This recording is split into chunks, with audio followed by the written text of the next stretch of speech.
ये आकाशवाणी रायपुर है। प्रादेशिक समाचार बुलेटिन के साथ मैं निशा नैयर।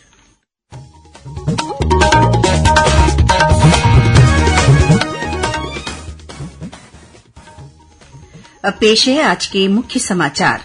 लोकसभा चुनाव के तहत 4 जून को होने वाली मतगणना की तैयारियां पूरी। आज प्रदेश के विभिन्न जिलों में की गई मॉक ड्रिल। आयुष्मान भारत योजना में कुछ पंजीकृत निजी अस्पताल प्रबंधन की मनमानी पर राज्य सरकार ने की कार्रवाई। 30 से अधिक अस्पतालों पर लगाया जुर्माना। सुकमा जिले में 4 इनामी सहित 8 माओवादियों ने किया आत्मसमर्पण। और मौसम विभाग ने कल प्रदेश के कुछ जिलों में लू चलने की जताई संभावना। आज कई जिलों में बदला मौसम का मिजाज, तेज हवाओं के साथ हुई बारिश।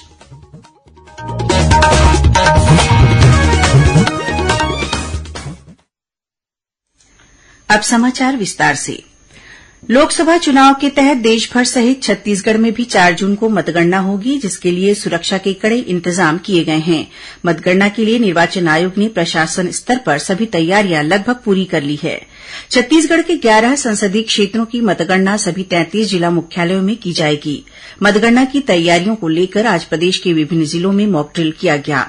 मोहला मानपुर के शासकीय लालश्याम शाह महाविद्यालय में कलेक्टर एस जयवर्धन की मौजूदगी में मॉक ड्रिल किया गया। वहीं अंबिकापुर कलेक्टर विलास भोसकर आज पॉलिटेक्निक कॉलेज पहुंचे। इस दौरान मतगणना कार्य में नियुक्त सभी अधिकारियों और कर्मचारियों की तैयारियों को परखने मतगणना स्थल पर ड्राई रन किया गया। इस मौके पर राजनीतिक दलों के प्रतिनिधि मौजूद रहे। इधर जांजगीर चांपा जिला कलेक्टर आकाश छिकारा और पुलिस अधीक्षक विवेक शुक्ला ने जिले के मतगणना केन्द्र का निरीक्षण किया। इस दौरान उन्होंने आवश्यक दिशा निर्देश जारी किए। उन्होंने मतगणना के दिन निर्धारित समय पर अधिकारी कर्मचारियों को पहुंचने के भी निर्देश दिए। गौरतलब है कि जिले के पॉलिटेक्निक कॉलेज के स्ट्रांग रूम को मतगणना के दिन सुबह ऑब्जर्वर, रिटर्निंग अधिकारी और राजनीतिक दलों के प्रतिनिधियों की उपस्थिति में खोला जाएगा। प्रधानमंत्री नरेंद्र मोदी ने लोकसभा चुनाव को निष्पक्ष और व्यवस्थित तरीके से संपन्न कराने में निर्वाचन आयोग की भूमिका की सराहना की है। एक सोशल मीडिया पोस्ट में उन्होंने कहा कि आयोग के समर्पण और सुव्यवस्थित प्रयासों के कारण भारतीय लोकतंत्र में लोगों की आस्था और प्रगाढ़ हुई है तथा देशवासियों ने आत्मविश्वास के साथ मतदान किया है। श्री मोदी ने कहा कि भारत की चुनाव प्रक्रिया लोकतांत्रिक मूल्यों में विश्वास बढ़ाती है। प्रधानमंत्री ने चुनाव के दौरान सुरक्षा बलों की भूमिका की भी प्रशंसा की। उन्होंने कहा कि सुरक्षा बलों के कारण मतदान सुरक्षित माहौल में संपन्न हुआ और लोग सहजता से चुनाव प्रक्रिया में शामिल हो पाए। केंद्र सरकार की आयुष्मान भारत योजना में कुछ पंजीकृत निजी अस्पताल प्रबंधन की मनमानी और फर्जीवाड़े पर राज्य सरकार ने कार्रवाई की है। इसके तहत स्वास्थ्य विभाग द्वारा 30 से अधिक पंजीकृत अस्पतालों पर लाखों रुपए का जुर्माना लगाया गया है। गौरतलब है कि आयुष्मान भारत योजना के तहत भर्ती मरीजों से फीडबैक ली जा रही है। इसमें मरीजों से अतिरिक्त राशि लिए जाने, उपचार में शिकायत, अस्पताल में साफ सफाई के साथ चिकित्सक और स्टाफ के व्यवहार संबंधी जानकारी शामिल है।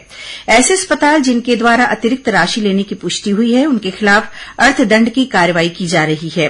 जिले के सभी मुख्य चिकित्सा अधिकारियों को निर्देशित किया गया है कि जिला स्तर पर विशेषज्ञ चिकित्सक की टीम बनाकर निजी अस्पतालों का औचक निरीक्षण किया जाए।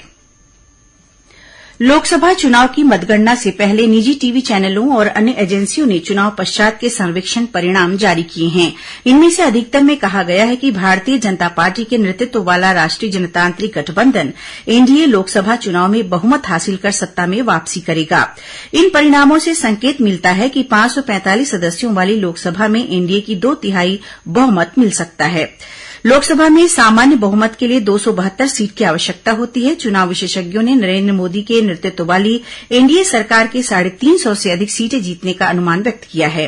विपक्षी आईएनडीआई गठबंधन को लोकसभा में 125 से 150 तक सीट मिल सकती है। एग्जिट पोल पर प्रतिक्रिया व्यक्त करते हुए छत्तीसगढ़ के मुख्यमंत्री विष्णुदेव साय ने कहा कि यह पहले से ही तय था कि देश की जनता का आशीर्वाद भारतीय जनता पार्टी और प्रधानमंत्री नरेंद्र मोदी को मिलेगा। उन्होंने कहा कि प्रदेश की सभी 11 सीटें भाजपा को मिल रही हैं। वहीं भारतीय जनता पार्टी के प्रदेश अध्यक्ष किरण सिंहदेव ने कहा कि ये अनुमान इस बात के प्रमाण है कि भाजपा ने भारत और विशेषकर छत्तीसगढ़ की जनता जनार्दन के निर्णय का धरातल पर रहकर सटीक आकलन किया है। दूसरी ओर प्रदेश कांग्रेस अध्यक्ष दीपक बैज ने कहा कि एग्जिट पोल के नतीजे भ्रामक हैं। कांग्रेस पार्टी इन नतीजों को खारिज करती है। उन्होंने दावा किया कि 4 जून को जब एग्जिट पोल के नतीजे आएंगे तब देश में इंडिया गठबंधन की सरकार बनेगी। छत्तीसगढ़ व्यावसायिक परीक्षा मंडल व्यापम द्वारा 9 जून को पीएटी, पीपीटी के साथ ही प्री बीए, बीएड और प्री बीएससी बीएड की प्रवेश परीक्षा आयोजित की जाएगी। इन प्रवेश परीक्षाओं के लिए व्यापम ने प्रवेश पत्र जारी कर दिए हैं। अभ्यर्थी प्रवेश पत्र व्यापम की वेबसाइट से डाउनलोड कर सकते हैं। अभ्यर्थियों को उनके पंजीकृत मोबाइल नंबर पर एसएमएस के माध्यम से एक संक्षिप्त यूआरएल भी भेजा जाएगा, जिससे वे अपने मोबाइल पर सीधे प्रवेश पत्र प्राप्त कर उसका प्रिंट आउट ले सकते हैं। परीक्षार्थियों को परीक्षा केंद्र में फोटोयुक्त आईडी प्रूफ जैसे मतदाता पहचान पत्र, ड्राइविंग लाइसेंस, पैन कार्ड और आधार कार्ड, पासपोर्ट, विद्यालय का फोटोयुक्त परिचय पत्र ले जाना अनिवार्य होगा। आईडी की फोटोकॉपी मान्य नहीं होगी। पीएटी और पीपीटी की परीक्षाएं सुबह की पाली में और प्री बीए, बीएड और प्री बीएससी बीएड परीक्षा का आयोजन दूसरी पाली में किया जाएगा। प्रादेशिक समाचार आप आकाशवाणी रायपुर से सुन रहे हैं।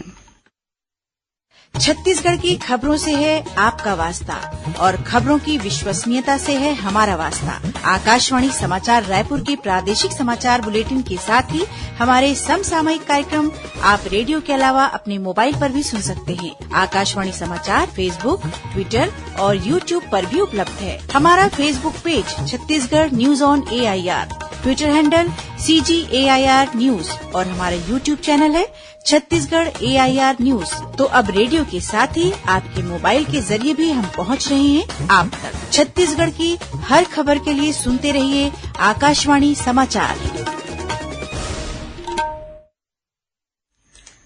और अब आगे बढ़ते हैं बाकी के समाचारों की ओर। सुकमा जिले में आज 4 इनामी सहित 8 माओवादियों ने पुलिस के समक्ष आत्मसमर्पण किया है। इनमें से एक माओवादी पर 2 लाख और 3 माओवादियों पर 1-1 लाख रुपए का इनाम घोषित था। इन माओवादियों ने राज्य सरकार की छत्तीसगढ़ नक्सलवाद उन्मूलन नीति और सुकमा पुलिस द्वारा चलाए जा रहे पूना नारकोम अभियान से प्रभावित होकर आत्मसमर्पण किया। इन माओवादियों ने सीआरपीएफ के अधिकारी और उप पुलिस अधीक्षक नक्सल ऑपरेशन के समक्ष बिना हथियार के आत्मसमर्पण किया। इन पर पुलिस पार्टी पर हमला करने, सड़क काटने और ग्रामीणों से वसूली करने सहित अन्य घटनाओं में शामिल रहने का आरोप है।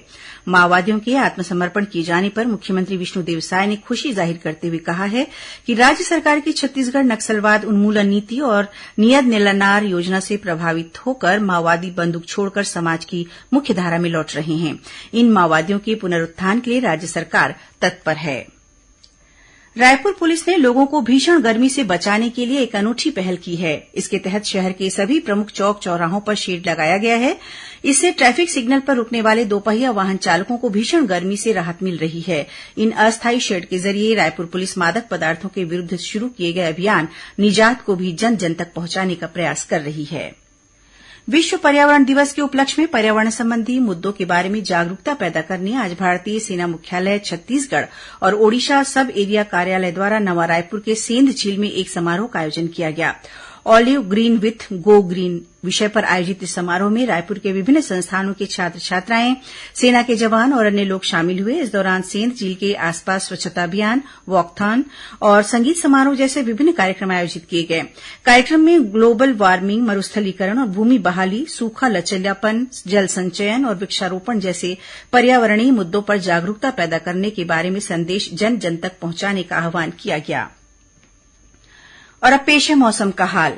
मौसम विभाग ने आज और कल प्रदेश में भीषण गर्मी और लू चलने की संभावना जताई है। मौसम विभाग के अनुसार आज बिलासपुर, कोरबा, राजनांदगांव समेत 8 जिले ग्रीष्म लहर की चपेट में रहेंगे। वहीं कल बिलासपुर, मुंगेली, कोरबा, जांजगीर चांपा और कबीरधाम जिले में लू चल सकती है। इधर बिलासपुर के अपर कलेक्टर RA कुरवंशी ने भीषण गर्मी और लू के मद्देनजर उद्योग, व्यापार और विभिन्न सेवाओं से जुड़े संगठनों के पदाधिकारियों की बैठक ली। बैठक में उन्होंने अपने संस्थान में कार्यरत श्रमिकों और स्वयं के बचाव के लिए उपाय करने के निर्देश दिए।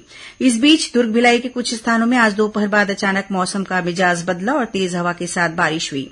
वहीं जगदलपुर में भी कुछ स्थानों पर गरज चमक और तेज हवाओं के साथ बारिश हुई। इधर रायगढ़ जिले में बीती रात तेज आंधी तूफान के कारण 100 से ज्यादा पेड़ उखड़ गए, जिससे 20 से अधिक बिजली के खंभे धराशायी हो गए। साथ ही होर्डिंग्स भी उड़ गए। इसके कारण बिजली आपूर्ति बाधित हुई। वहीं आज दोपहर बाद रायगढ़ में फिर से मौसम का मिजाज बदला और तेज हवाओं के साथ बारिश हुई। मौसम विभाग ने मानसून के 10 से 12 जून तक छत्तीसगढ़ के बस्तर पहुंचने की संभावना जताई है, जिसके बाद 18 से 20 जून तक पूरे प्रदेश में मानसून के सक्रिय होने के आसार हैं। और अब कुछ खबरें संक्षेप में। राजनांदगांव जिले के ग्राम बरेठ टोला में ट्रैक्टर पलटने से उसमें दबकर 2 युवकों की मौत हो गई। दोनों युवक ग्राम कोलिया टोला के रहने वाले थे। और कबीरधाम जिले के इंदौरी गांव में पेट्रोल पंप के पास एक 4 पहिया वाहन ने मोटरसाइकिल को टक्कर मार दी। इस हादसे में 2 युवकों की मौके पर ही मौत हो गई। अंत में मुख्य समाचार एक बार फिर। लोकसभा चुनाव के तहत 4 जून को होने वाली मतगणना की तैयारियां पूरी। आज प्रदेश के विभिन्न जिलों में की गई मॉक ड्रिल। आयुष्मान भारत योजना में कुछ पंजीकृत निजी अस्पताल प्रबंधन की मनमानी पर राज्य सरकार ने की कार्रवाई। 30 से अधिक अस्पतालों पर लगाया जुर्माना। सुकमा जिले में 4 इनामी सहित 8 माओवादियों ने किया आत्मसमर्पण। और मौसम विभाग ने कल प्रदेश के कुछ जिलों में लू चलने की जताई संभावना। आज कई जिलों में बदला मौसम का मिजाज, तेज हवाओं के साथ हुई बारिश। इसी के साथ प्रादेशिक समाचार बुलेटिन समाप्त हुआ। नमस्कार।